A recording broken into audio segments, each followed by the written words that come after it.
you could be a lot more than you are. You could be so much more than you are that the boundaries of that are. Villain and the hero almost always have a great deal in common. They both have a backstory of pain. You will normally see the villain with some sort of scar on their face or a limp or something that says they've been hurt in the past. The hero has also been hurt. They had a challenging backstory as well. The difference is they responded differently to that pain and stuff. The hero said, I am not going to let this happen to anybody else. I'm going to take the villain down. The villain says, I'm going to seek vengeance against the person who hurt me. I got hurt. I'm going to hurt other people now too.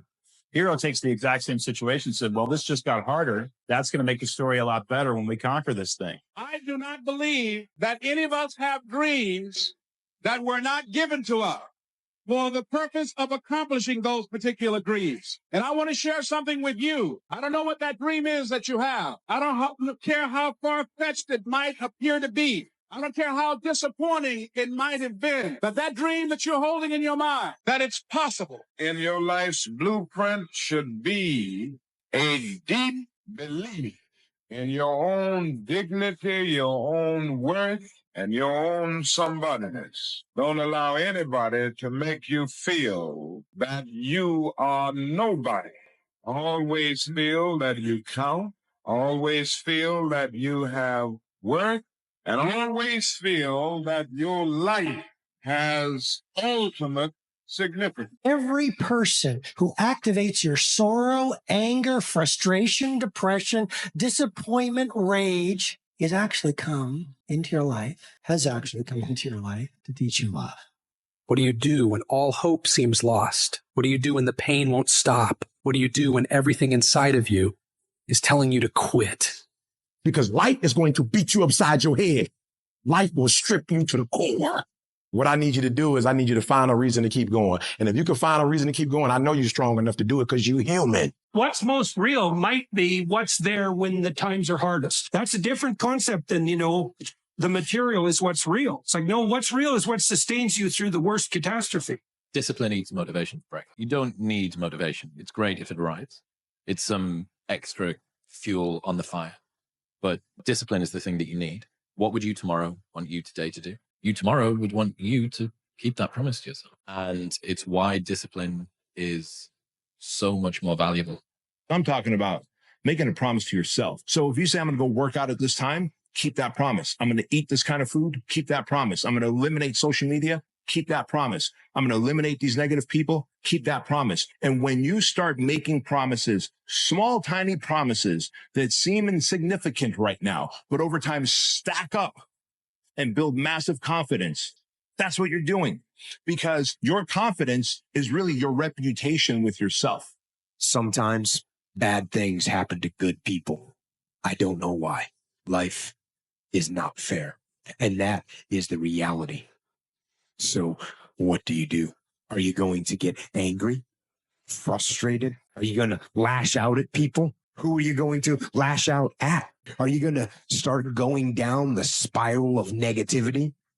Are you going to let the horrible situation dictate the way you feel and the way you handle it? Or are you going to lead? Are you going to face this issue with courage and resolution?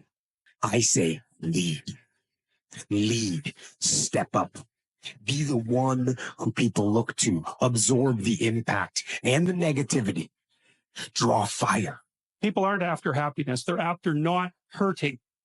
It's not so they don't want to be extroverted and enthusiastic and full of smiles and laughter. That isn't what they mean by I want to be happy. What they mean is I don't want to be anxious or in pain. When you're going through something, accept it, embrace it, because going through something turns you into something. No matter how hard things get, no matter how difficult things become, whatever you face must also face you. Never give up.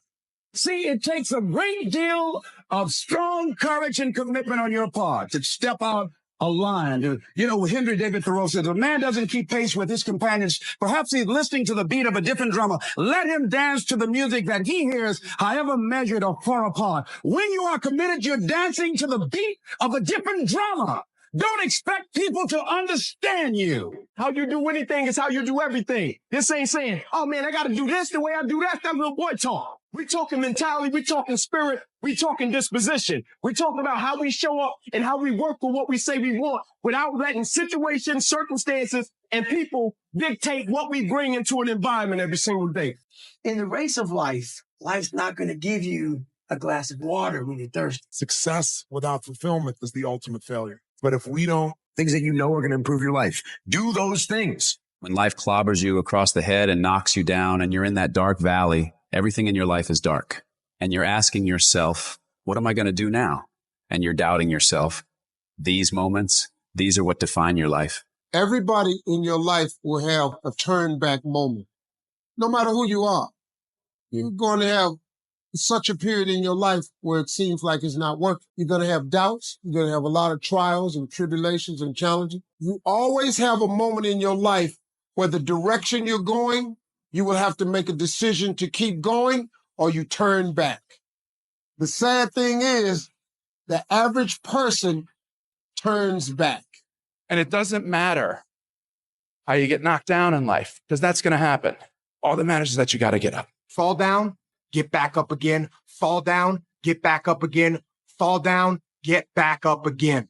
You have to make a decision that I will learn from this thing. Every experience is my education. I have already made up my mind that I know I will fall down. I know that I will stumble, but I already see myself getting back up. Therefore, I'm never down. I'm either up or getting back up.